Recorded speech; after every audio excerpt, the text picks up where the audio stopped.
अलिफ लैला अलिफ लैला अलिफ लैला। अब जल्दी बता ए जादूगरनी मरेखा, जल्दी बता मैं क्या करूं? सब घर वाले दरवाजे के बाहर खड़े मेरा इंतजार कर रहे हैं। मैंने कपड़े बदलने के बहाने अंदर से दरवाजा बंद कर रखा है। मुझे उनके साथ अकरम के घर जाना ही पड़ेगा।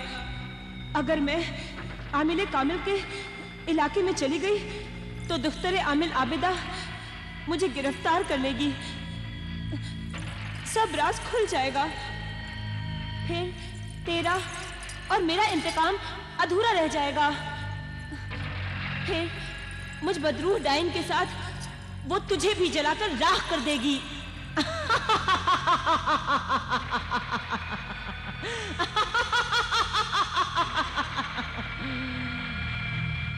मुझे यहां फंसा हुआ देखकर तू हंस रही है। बेपरवाह, जलील, कमीनी, मतलबी जादूगरनी। याद रख ए जादूगरनी मरेखा, याद रख। मैं भी जादूगर शहजादी शरारा गुल के साथ साथ बदरूह डाइन भी हूं। मैं तुझे भी खा जाऊंगी। अगर मेरा 21वां शौहर ज़ीशान शादी की रात ही मर चुका होता तो मुझ में 21 मरे हुए शौहरों के रूहों की जादुई ताकत आ जाती। फिर मैं तेरी मोहताज नहीं होती। जल्दी कर, अब जल्दी कर।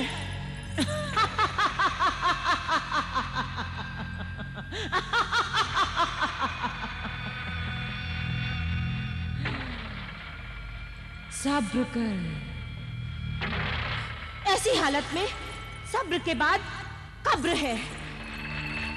मेरा राज खुल जाएगा तो मैं मारी जाऊंगी। जल्दी से कोई रास्ता बता। देर न कर, बाहर वो लोग खड़े हुए मेरा इंतजार कर रहे हैं। जल्दी कर, अब जल्दी कर।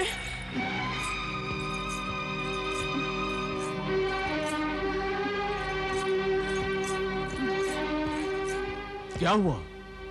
तुम लोगों ने कपड़े नहीं बदले? अरे भाई, किसका इंतजार हो रहा है? जाकर अपनी बहू बेगम से पूछिए जो हमें जानबूझकर परेशान करने के लिए देर कर रही है। ज़ीशान, तुम्हारी बीवी ने हमें परेशान कर रखा है। वाकई तुम अपनी बीवी के हुस्न के गुलाम हो गए हो। उससे कुछ कहते नहीं? इसमें गुलामी की कोई बात नहीं अबूजान। वो किसी छोटे से मकान की रहने वाली तो है नहीं। अरे गुर्जिस्तान की शहजादी है और शहजादियां नाजुक मिजाज और आराम पसंद होती हैं। अब वो लिबास बदलने में इतनी देर कर रही है तो इसमें ताज्जुब की कोई बात नहीं। भाभी जान को उनकी मौत का कोई गम नहीं है। हाँ भाईजान, भाभी जान को इतना तो सोचना चाहिए कि हम मरहूम अकरम भाईजान के घर जा रहे हैं। मख्तूल अकरम के घर जरूर जाओगी, मगर तुम नहीं, तुम्हारा पैकर जाएगा। नकली सोफो निस्बा जाएगी। बहू तुम्हारी शक्ल चाल ढाल वाली हसीन सोफो निस्बा जाएगी।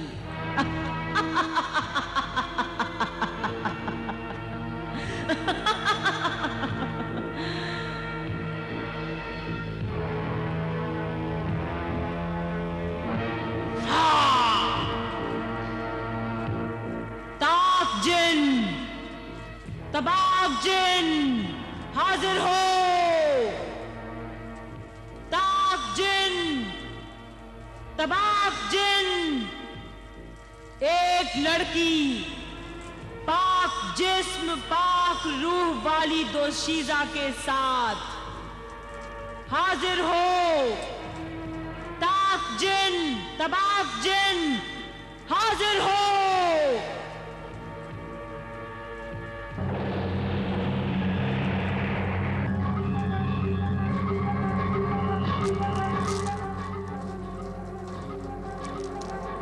तबाक जिन हाजिर है। ऐ साहिरा मरिखा, ये ले पाक रूह और पाक जिस्म वाली दोशीजा। ताक जिन भी हाजिर है। हुक्म दे साहिरा मरिखा। हुक्म है, ठहरो।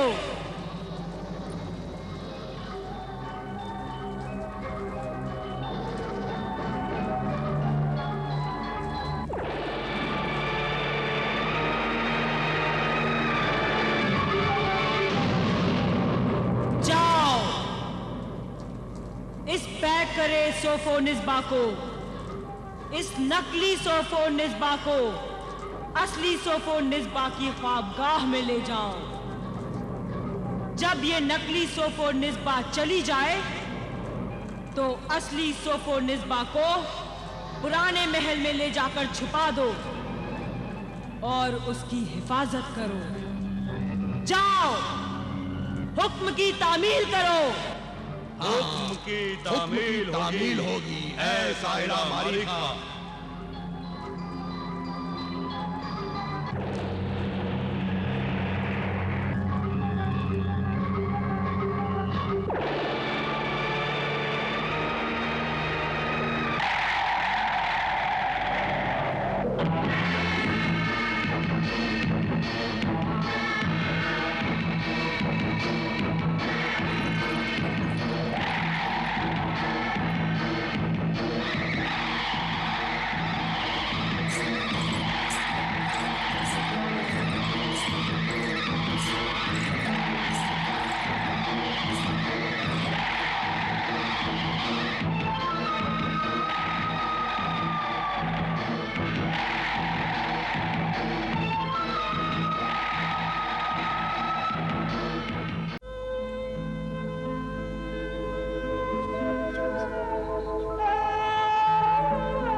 सोफोनिस्बा को छोड़ कैसे दिया?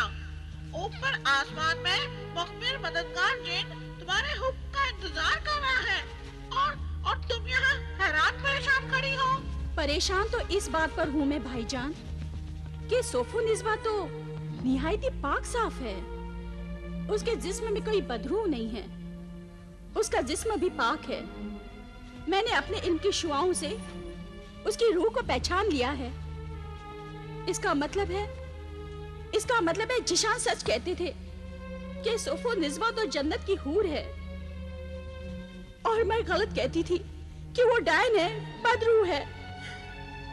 या अल्लाह, ये कैसे गलतफहमी हो गई? जिशान मेरे बारे में क्या सोचते होंगे कि मैं सौतन बनकर पाक दामन सोफो निज़्वा पर अपनी जलन हसद का कीचड़ उछाल रही हूँ। लेकिन बहन आबिदा, तुम्हारे इल्म की शुआओं ने देखा कि वो सही है और सोफो निज़्वा का जिस्म शैतानी नहीं है, इंसानी है। तो फिर तुम्हारे मुखबिर जिन ने ये कैसे इत्तला दी कि सोफो निज़्वा बदरू डायन है और उसे शरारा गुल का जिस्म मिल गया है?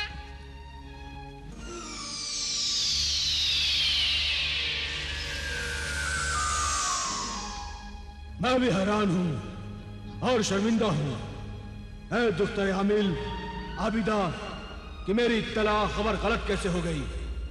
कोहिस्तान किले की शरारा गुल शहजादी जादूगरनी से लेकर जादूगरनी मरिखा के तहखाने तक की मालूमात मैंने और मेरे मुखबिर गुलाम जिन्नातों ने खुद की है।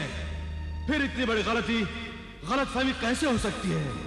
तुमने जो गलत मालूमात हमें दी है उसकी सजा तो हम भुगतेंगे। शायद किसी गलतफहमी की वजह से मरहूम अकरम भी सोफो निज़्वा को बदरू और डायन समझ बैठे, और मैंने तो सोफो निज़्वा की शान में कितनी गुस्ताखियां कर डाली। अब तो जब तक मैं जिशान से मुआफी नहीं मांग लेती मुझे चैन नहीं मिलेगा।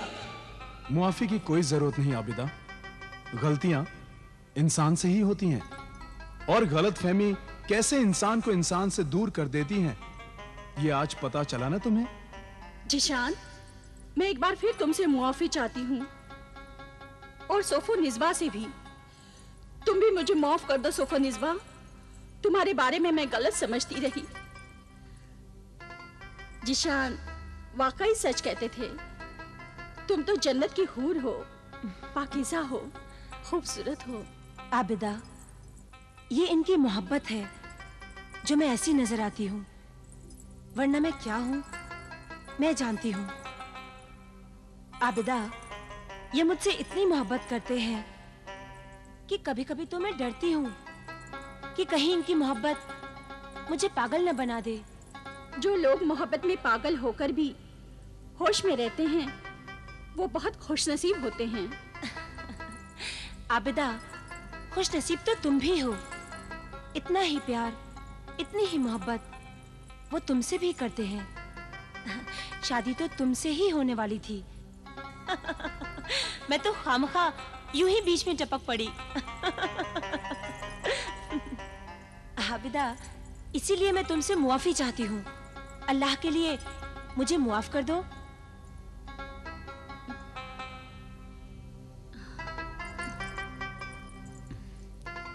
वाह, इतना प्यार, इतनी मोहब्बत।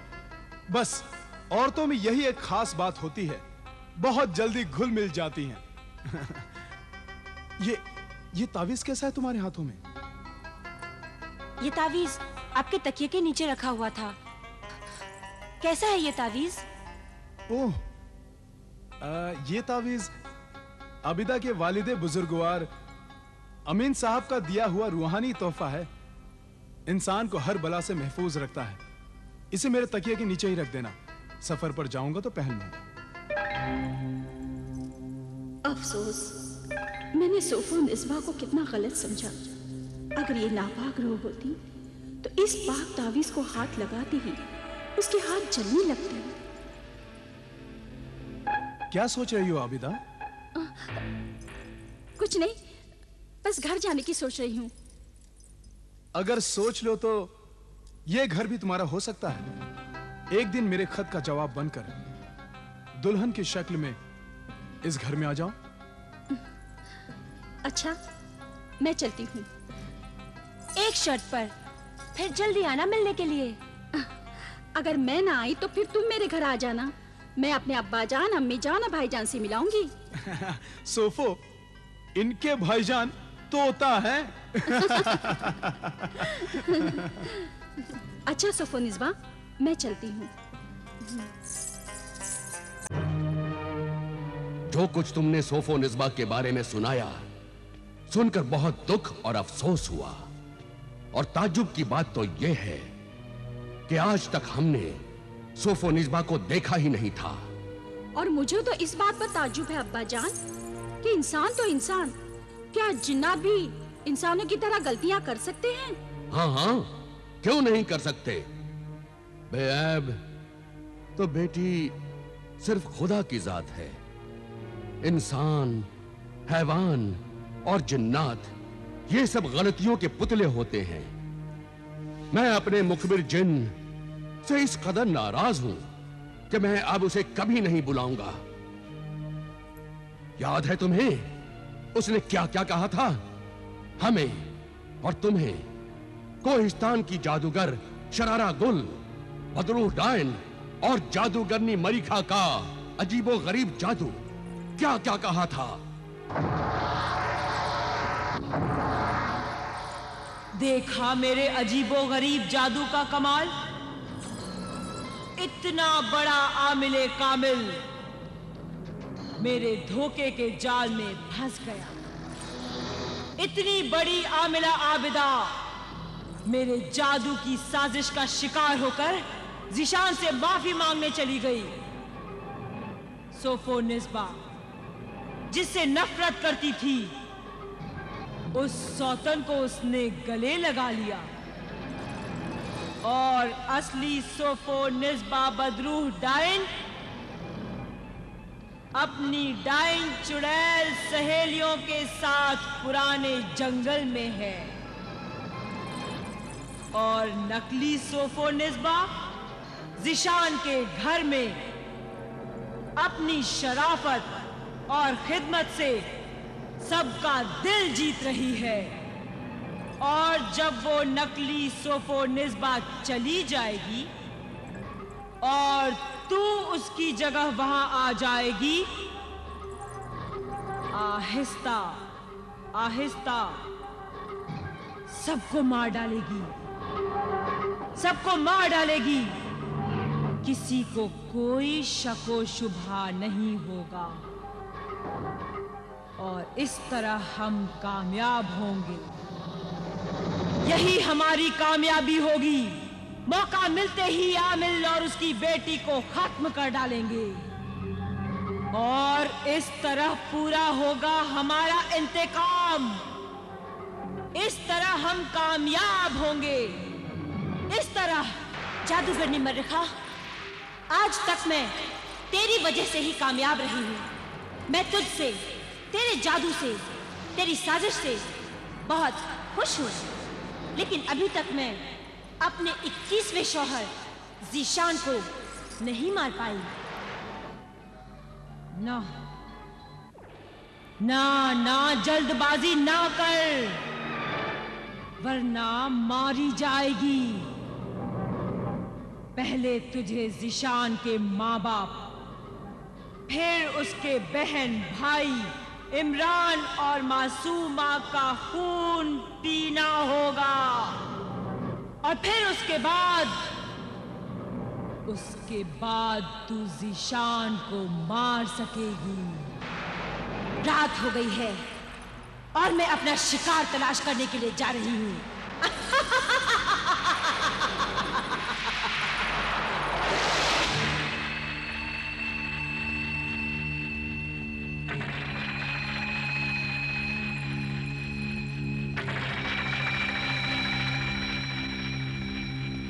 रुक जाओ ए मुसाफिर, रुक जाओ। क्या बात है? कौन है आप? ज़िशान? सोफोनिस्बा, तुम यहाँ?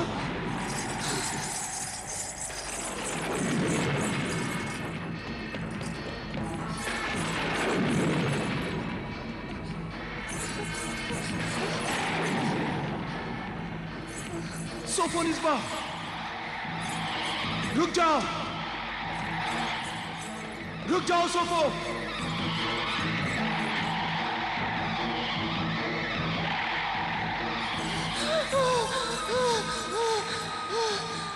अच्छा शिकार मिल गया, खाने पीने का इंतजाम हो गया? नहीं, आज जो शिकार मुझे मिला वो मेरा शौहर जीशान था, जिसे मैं शादी की रात नहीं मार सकी। तो अब मार दो। नहीं मार सकती। उसे मारने के लिए फूलों की सेज होनी चाहिए, और वो फूल मेरे मुंह की चिंगारियों से पैदा होने चाहिए। फिर मैं उसके सीने पर अपना सर रखूं और नागिन बन जाऊं, तो उसे अपने जहर से मार सकती हूं। और उसके पास उसके बिस्तर पर तकिए के नीचे अल्लाह के पाक कलाम का तावीज भी है। जब वो सफर पर होता है तो वो तावीज उसके पास होता है। तो क्या आज भी वो तावीज तेरे शौहर के पास होगा? हाँ, जरूर होगा।